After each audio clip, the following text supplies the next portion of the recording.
The other big phenomenon is not just do we have these ETFs buying massive amounts of Bitcoin, but we also have the Bitcoin treasury companies buying them. And so these are companies like Michael Saylor started MicroStrategy, which is now Strategy, and they're basically leveraging public debt and equity markets to buy Bitcoin. And now there's a sustained bid, not just a sustained bid, which there is, but a race, if you will. What's your take on that sort of situation that's been setting up in the markets? Yeah, absolutely. So I love this topic, first of all. I've been in Bitcoin full time for about 8 years now. And, you kind of go through these different periods where you're excited about Bitcoin and then you kind of get bored and then you go learn about mining and that's fun. And then you go learn about something else. And for me, treasury companies is the latest fascination.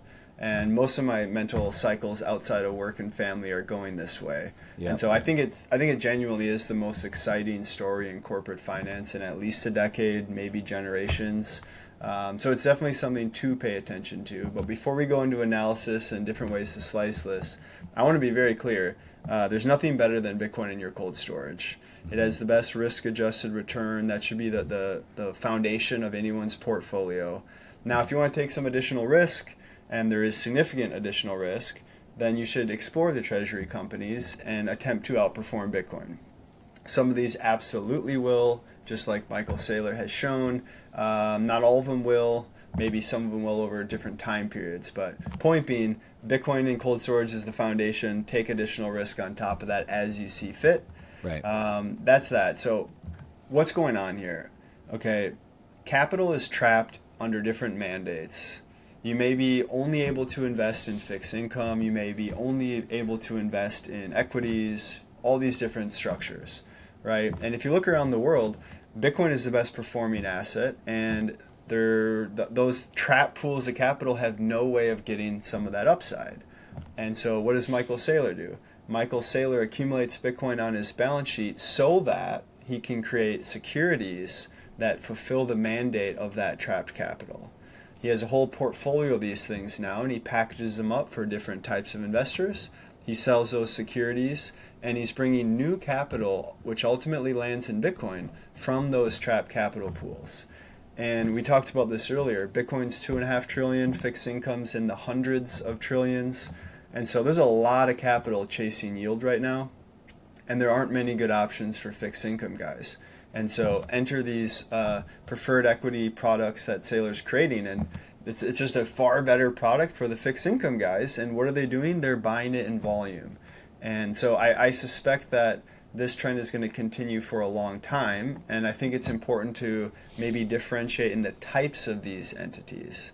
I think MicroStrategy, now Strategy, is in a league of its own. It's almost silly to compare it to the others.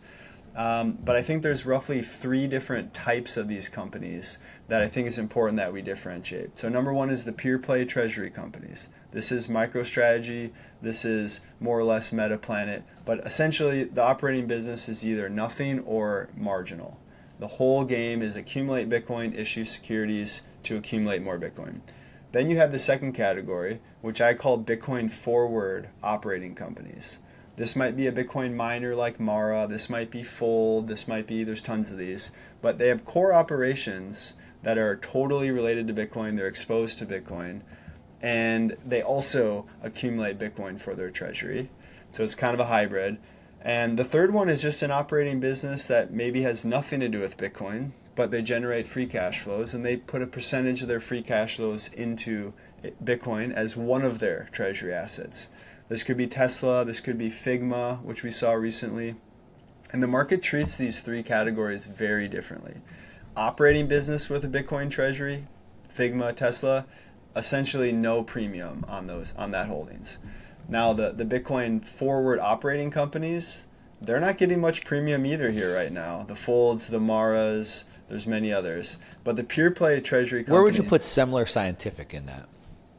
It's a good question. They do have free cash flow generating operations, not technically Bitcoin forward, and they also do some novel different finance games to try and accumulate. I think they're kind of in category 2, but it's not That's where I would put it. It's not technically a Bitcoin operating business. Right. And so maybe I expand that category to just say a free cash flow generating operating business that also does financial engineering. Yeah. And I think it's a great seminars, breakdown. yeah, That's go ahead. exactly the way that I look at it in those three categories as well. One of the things I told you before we started recording, was it 2 months ago or so, a couple months ago, I was in Prague. I gave a keynote at Bitcoin Prague out there. And I got to have a small intimate dinner with Michael Saylor and Alexander from the blockchain group and Adam Back and Yves from Toban and Eric Weiss. Anyway, small little group. And he gave us a 3-hour masterclass on what's going on in Bitcoin treasuries. And I was telling you how it sort of reframed my entire brain as to what was going on.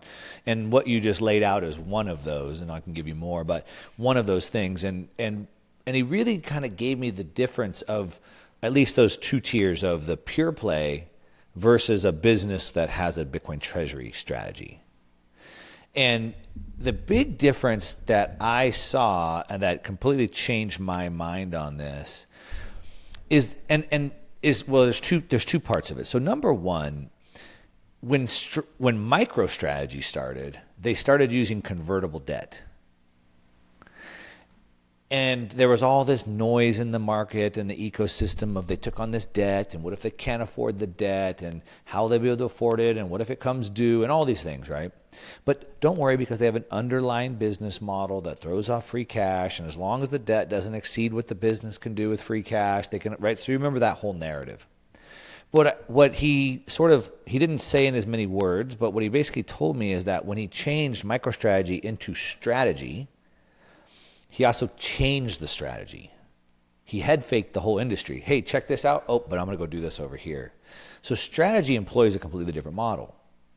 So strategy doesn't use convertible debt anymore. Now they use preferreds. And what he told me, if I started over, if I could start over again, I would never do the converts. I would just do the preferreds.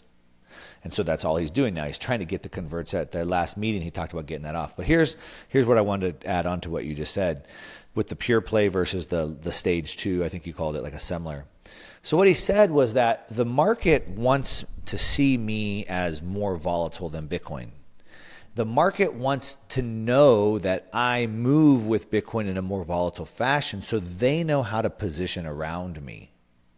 He said that if he used an example, he said, if God came and spoke to me tonight and told me the market was going to crash tomorrow, and I woke up and hedged my position so we didn't crash, that'd be great, right? No. The market wants me to crash if Bitcoin crashes. The market wants me to move up and down. They need to know how to position around me. If I'm 2 times as volatile, they knew how to position. But if I change the volatility, they don't want that. They would rather change their position size. And so what it did is it made me reframe if I'm similar, not to throw similar scientific under the bus, but they have an underlying business model in the medical world. And will they get a new invention and a new patent? And will that bring up their revenue? Or will they get this DOJ lawsuit and will it bring them down? We don't know.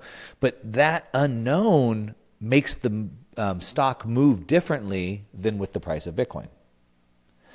And so all of a sudden, I have to how do I evaluate a business and how do I evaluate the Bitcoin? And I'm not sure. I don't typically invest into medical businesses. So I'm not, versus just looking as a pure play. So that was one big mental shift that I got.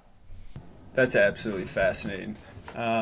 It also brings up the point that Saylor always hammers, which is volatility is vitality, right? He wants the volatility. But I hadn't thought about what you just mentioned, that how complex security analysis becomes if you have to analyze a business and a Bitcoin market and their ability to raise capital in a accretive way. That's way too complex for most people. And it's also fascinating to say, when Bitcoin's down 10%, strategy should be down 20%, and that actually rewards him in the long term. It's right. Counterintuitive and fascinating. Yeah. Now, you mentioned Checkmate earlier, James. I also agree with you. He's brilliant. I love his on-chain analysis. He's been pretty critical of these Bitcoin treasury companies. He calls them Ponzi-adjacent, not quite calling them a Ponzi scheme or a Ponzi scam or whatever, but I think that was him, used the word Ponzi-adjacent. What's your take on that? Yeah, I think his primary argument is that, first of all, MicroStrategy is separate and unrelated. He thinks that's too big to fail. It doesn't have the same risks. But I think his primary point is targeting the upstart treasury companies that quickly get to market and try to follow in the footsteps. And if I'm capturing his argument well, hopefully I am, he believes that we're going to have too many of these things relative to the demand. And if you have a situation like that, MNAVs compress so low that the smaller treasury companies essentially don't have any moves left, because without some sort of hype in their stock price, it's very hard to raise capital in a way that's accretive to shareholders. And I think it's a fair argument. I think that there's some truth to that. I think what I would say in response is that timing is very challenging here, right? If we look at the timeline of these things, for 4 years, 2020 to 2024, it was only Sailor. Then we got Metaplanet, I think in 2024, and people were not confident about Metaplanet coming out. They were mocking Metaplanet. Obviously, right. Metaplanet absolutely crushed. And I think once Metaplanet performed well, that's really when the game started.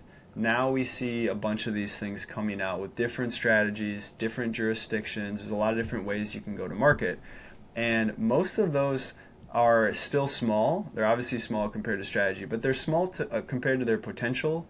And many of the larger ones haven't even acquired any Bitcoin yet, such as 21 or Adam Back's new one, BSTR, or whatever that is. And so we're essentially at the very, very beginning of this thing. So while I think James Check might be right in the long run, between here and there could be years.